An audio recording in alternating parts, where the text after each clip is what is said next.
Hey guys, want to win a Transformers 1 prize pack? Like, subscribe, and comment with your favorite Transformers character of all time. Mine is Soundwave. Hey, it's Eli Johnson with POCculture.com. Thank you guys so much for having me. What's going on, man?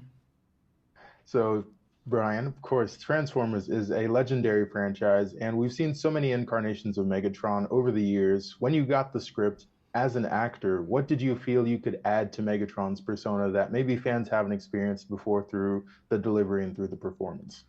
Well, because Transformers 1 is starting at the very beginning, before he becomes Megatron, I got an opportunity to actually create and develop what I thought his youthfulness looked like. You got to see him what I think is like, at the rite of passage age, right? To me, I was like, well, he feels like he's like early 20s, 21.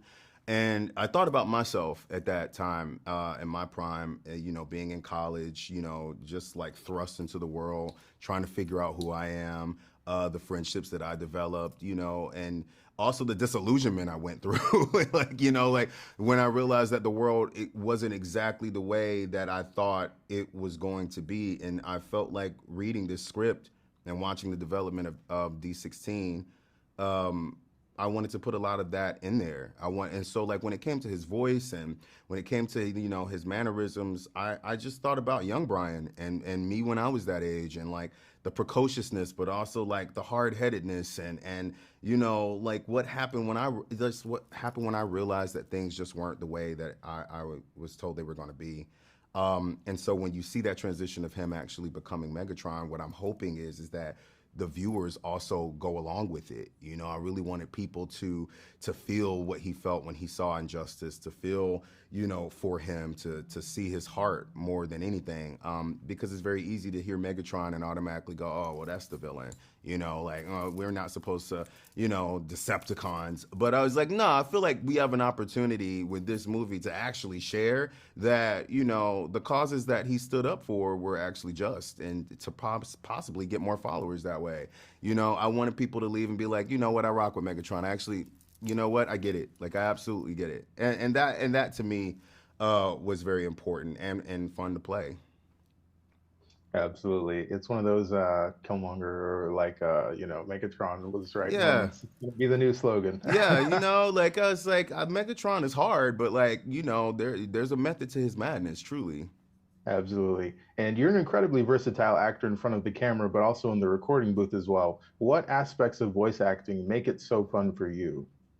You have to have a vast well of imagination. You know what I mean? Like you have to really drop everything about your ego, how you look, how you'll be perceived, because like no one can see you. I mean, the people in the mixing room can see you, and like you pray that there's nobody hiding in a closet with a video camera that's like, I can't believe we got you to do that.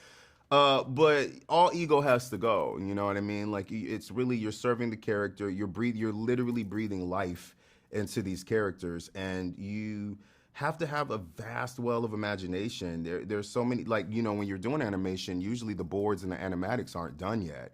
You don't have anything to play off of. You're usually in there by yourself, so your co-stars aren't even there with you. So and for me, that's my favorite thing, right? Like when I was young, I used to read like stories to my class. Like when I learned how to read, like my favorite thing was to like read these stories, from this book called Where the Sidewalk Ends. You may be too young to remember this book. But like I would literally like do the voices, and I would like reenact the stories, and it was so much fun. And so like the goal is to kind of hold on to that, you know what I mean? And to bring all of that life that you had, that youthfulness that you had into the booth. And like just let all ego go. You really just want to serve the character. And it's amazing how much can come through with just your voice, like sight unseen, like how impactful it can be.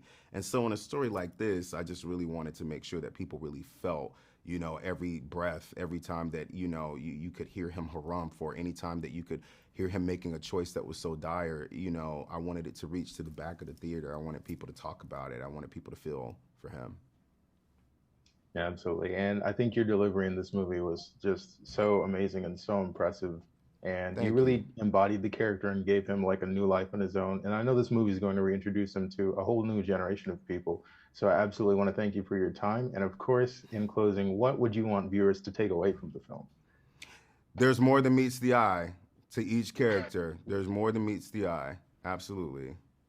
Well done. I love that. I love that. Classic slogan. Thanks. So thank you so much for your time, Brian, All and right. congratulations on Transformers 1. Thanks a lot, man.